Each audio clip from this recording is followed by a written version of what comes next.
Till the last class we had studied about the introduction of light. क्या होती है, luminous object क्या होते हैं, ठीक है। लाइट फाइनली इमेज बनाने के काम आती है। इमेज क्या होती है और कितने तरह की है।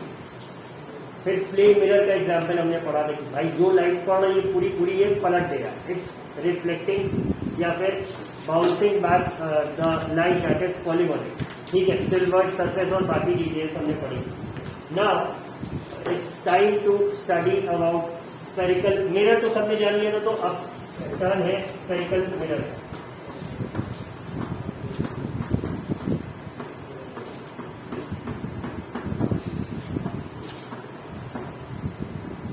अब ये कुछ अलग सा नहीं होता, it's also a mirror, but जैसे प्लेन मिरर की जो रिफ्लेक्टिंग सरफेस है वो स्ट्रेट होती है, इसकी कर्व होती है। अब वो जो कर्व है, सपोज ये है, ये किसी कंप्लीट स्फीयर का पार्ट है, ठीक है। इसीलिए इसे हम क्या कह देते हैं, spherical mirror.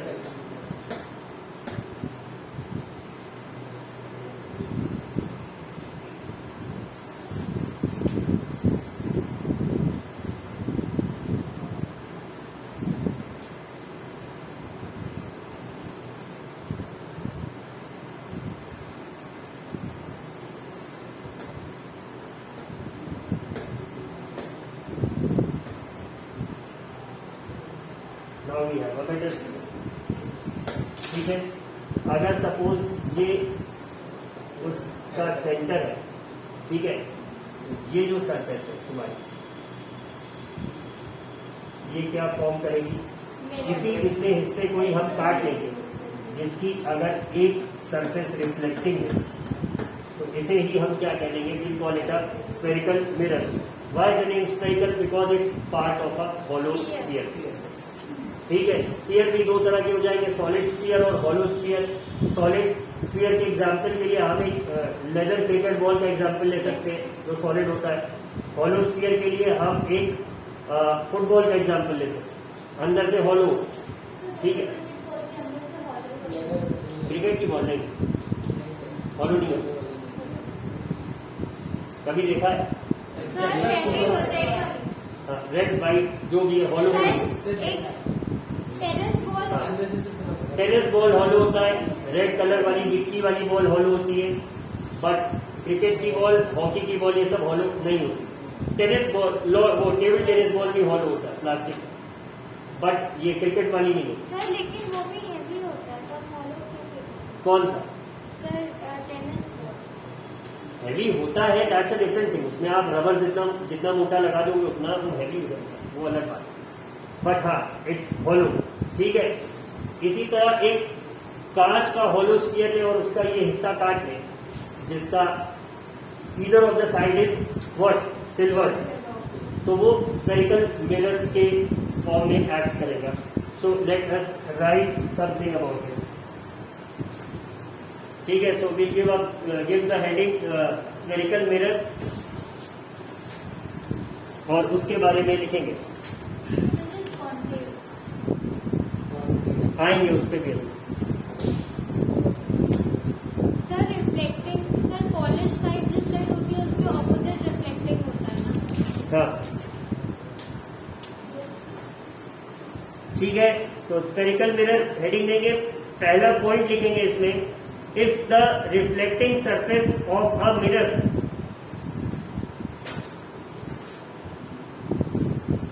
if the reflecting surface of a mirror is curved, if the reflecting surface of a mirror is curved, C-U-R-V-E-D, then the mirror is called a curved mirror. Then the mirror is called a curved, C-U-R-V-E-D, curved mirror, ठीक है। Second point लिखेंगे, online वालों ने लिख लिया, अगर कोई लिख रहा है तो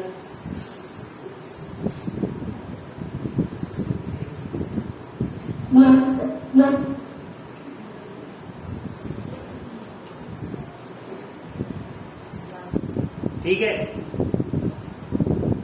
नेक्स्ट लिखेंगे a curve mirror whose reflecting surface,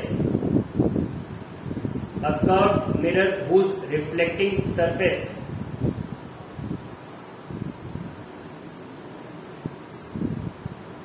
is a part of a curved mirror whose reflecting surface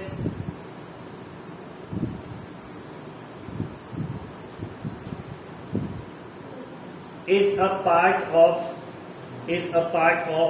a hollow sphere, a hollow sphere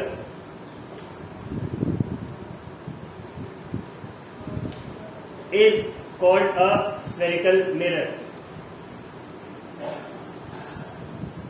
ठीक, अब अगला लिखेंगे there are two types of spherical mirrors.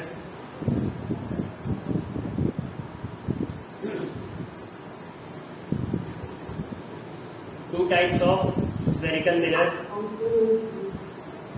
बिल्कुल सही, कॉनकेव एंड कॉन्वेक्स. ठीक है, अब देखो the technique that I use to stop myself from getting confuse regarding this, confusion ना हो, जो कि हो जाए बहुत लाजमी. अगर हम पहले लेंस की बात करें तो ये क्या होता है, कॉन्वेक्स. ठीक है, ऐसे समझेंगे कि आंख की शेप में है, ये याद रखिएगा कि ई है, आई कॉन्वेक्स. ये थोड़ा याद करने में प्रॉब्लम है. But if we talk about concave, ठीक है, इसका ये जो एंट्रेंस है ये केव के गुफा के मुंह की तरह है, इसलिए ये कॉनकेव लेंस है. ठीक है, now coming to mirrors, if the अब अगर एक मिरर में ये साइड सिल्वर्ड है तो लाइट कहां पड़ेगी, इसके इस साइड पर. ठीक है, now if the receiving end of the light rays is hollow, तो कौन सा मिरर होगा, कॉनकेव मिरर. ठीक है, ये याद रखेंगे सब लोग. Sir there is another method ना, like in convex mirror we can say like it's flexed out, so it's flex यानी फ्लेक्स. हाँ है, बट वो थोड़ा हाई है, मुझे गरीबों वाला है. ठीक, एंड इसका जस्ट ऑपोजिट इसका एग्जांपल रहेगा कॉन्वेक्स मिरर का, कि जो रिसीविंग एंड है लाइट रेज का, अगर वो बाहर की तरफ बल्ज कर रहा है तो वो क्या हो जाएगा, कॉन्वेक्स मिरर. ठीक है,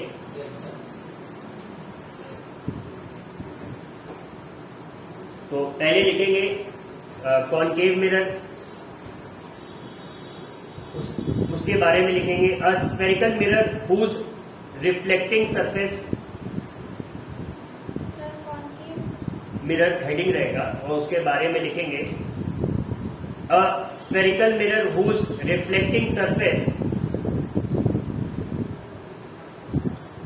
is curved inwards.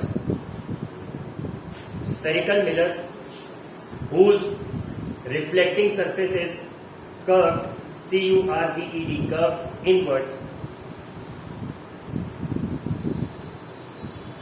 is called a concave mirror. ठीक है, नेक्स्ट लिखेंगे convex. Srini, you are using a pencil pen, नहीं है, मेरे नाम से ले लो,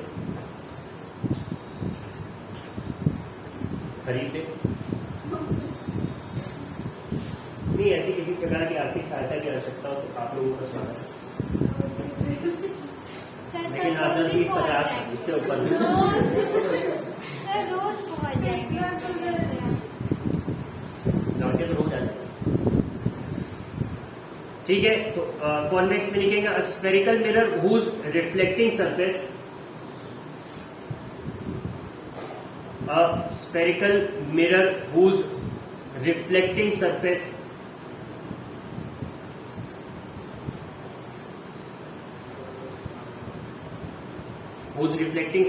is curved outwards.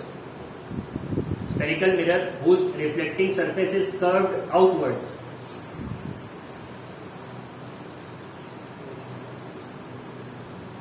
is called a convex mirror.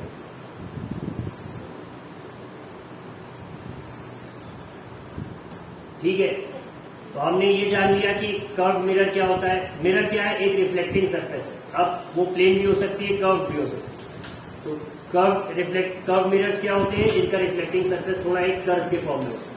अब वो कर्व मिरर्स जिनका की रिफ्लेक्टिंग पार्ट एक हॉलो स्फीयर का पार्ट है, उसे हम स्फेरिकल मिरर कहते हैं. स्फेरिकल मिरर दो तरह के होते हैं, कॉन्वेक्स और कॉनकेव. कॉन्वेक्स कौन सा है? जिसका रिफ्लेक्टिंग सरफेस बाहर की तरफ निकला है. और कॉनकेव कौन सा है? जिसका रिफ्लेक्टिंग सरफेस अंदर की तरफ. इतनी कहानी हमने जान ली. अब आगे थोड़ा इसके बारे में जानेंगे कि जो इससे टर्म्स जुड़े हैं, जैसे पोल है, सेंटर ऑफ कर्वेचर है, प्रिंसिपल एक्सिस है, एक्सेट्रा एक्सेट्रा, ये क्या है, इसके बारे में देखेंगे. Sir, components of a spherical mirror. तो हेडिंग रहेगी अगला important terms for spherical mirrors.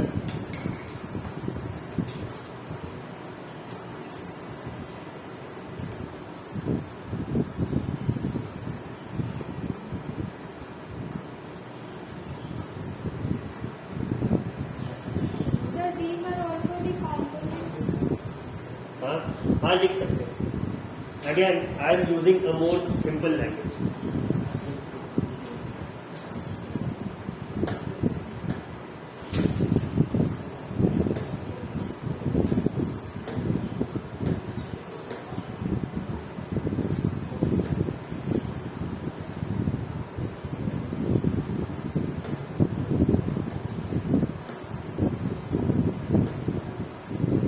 Now, suppose if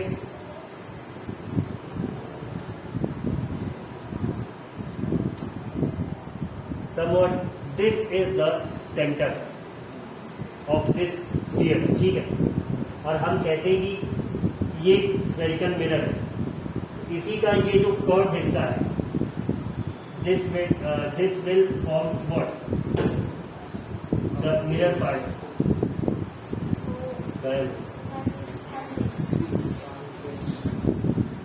कोई भी हो, कॉनकेव हो, कॉन्वेक्स हो, बात अलग है.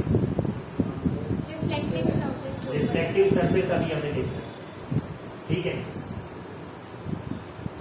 अब एक तो ये सेंटर होगा, जिसका कि ये जिस हॉलो स्फीयर का पार्ट है उसका एक सेंटर रहा होगा, ये वो, ठीक है. और ये जो रिफ्लेक्टिंग सरफेस है, एक इसका सेंटर होगा, ठीक है.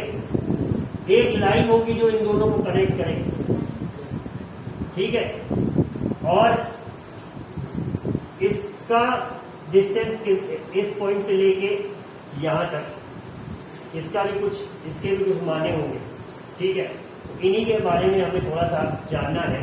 So if the first point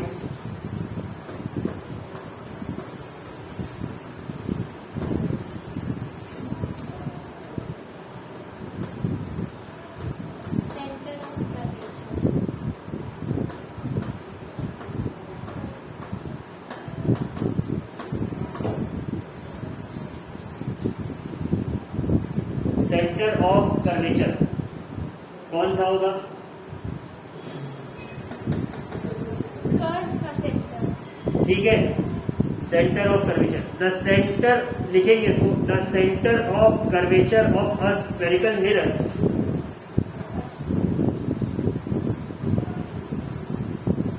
the centre of curvature of a spherical mirror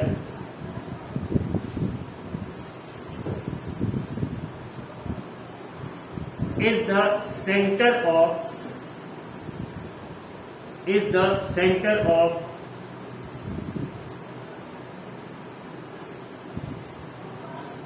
hollow glass sphere, is the center of hollow glass sphere.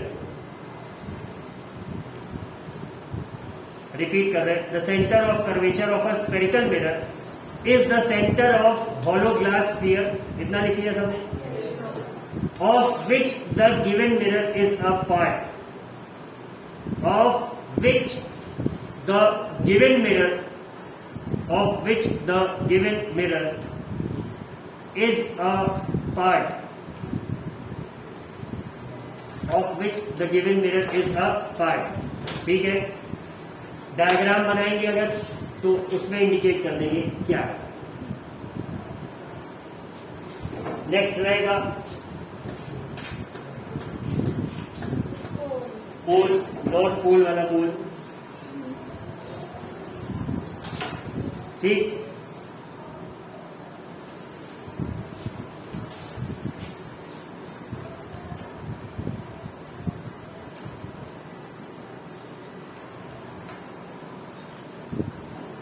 the center point of the reflecting surface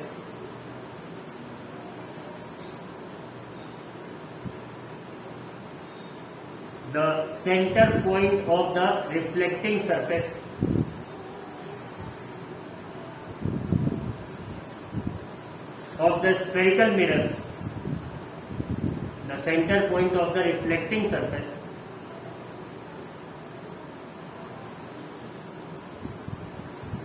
of the spherical mirror is called pole।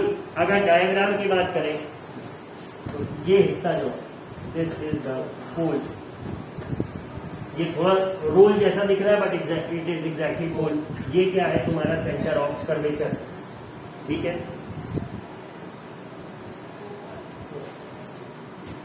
अगला लिख लीजिए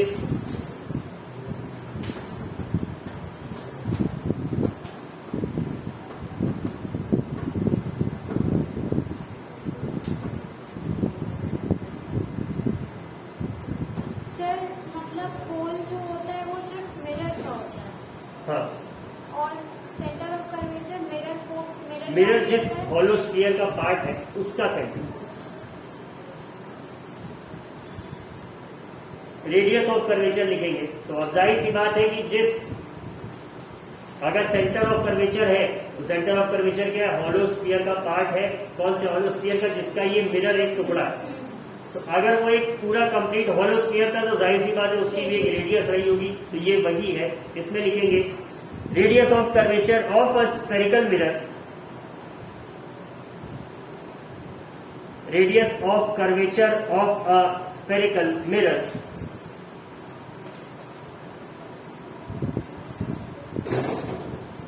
radius of curvature of a spherical mirror is the radius of the sphere, is the radius of the sphere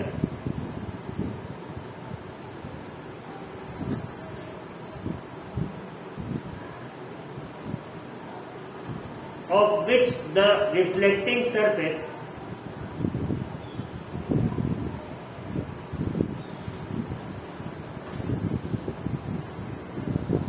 radius of curvature of a spherical mirror is the radius of the sphere of which the reflecting surface of the mirror forms a part, of the mirror forms a part, of the mirror forms a part। ठीक है,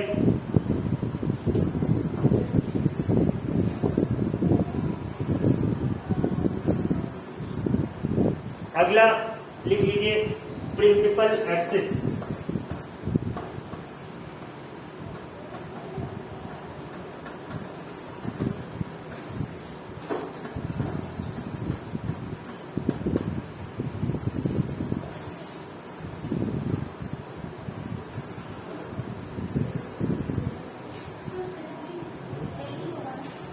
नहीं, यहां एक है।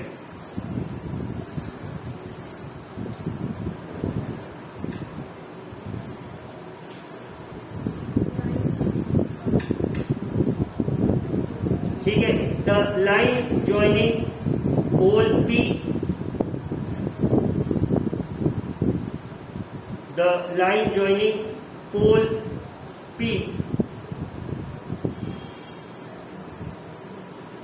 and center of curvature C,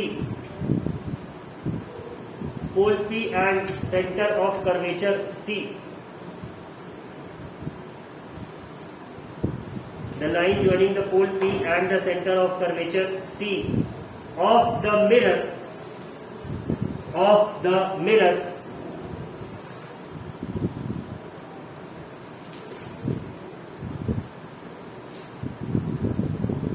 and extended on either sides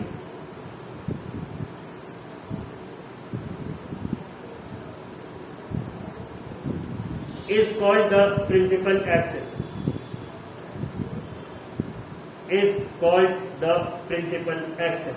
Sir, in a mirror, how many principal axes are there? Reflecting surface मतलब जितने पोल होंगे उतनी प्रिंसिपल एक्सिस होंगे. Yes, sir. वो तो सही. बस भाई डेफिनेशन तो यही कह रहा है ना कि जो लाइन जोड़ रही है भाई प्रिंसिपल एक्सिस है. तो सेंटर ऑफ कर्वेचर से मान लो बहुत सारी लाइन हम खींच सकते हैं, बट जो बात है वो ये है कि उसको कंप्लीटली प्रिंसिपल एक्सिस कहने के लिए हमें एक पोल की जरूरत है. तो जितने पोल होंगे उतनी प्रिंसिपल एक्सिस होगी. एक्सटेंड है ना दोनों साइड. ठीक है, तो दैट्स इट फॉर टुडे.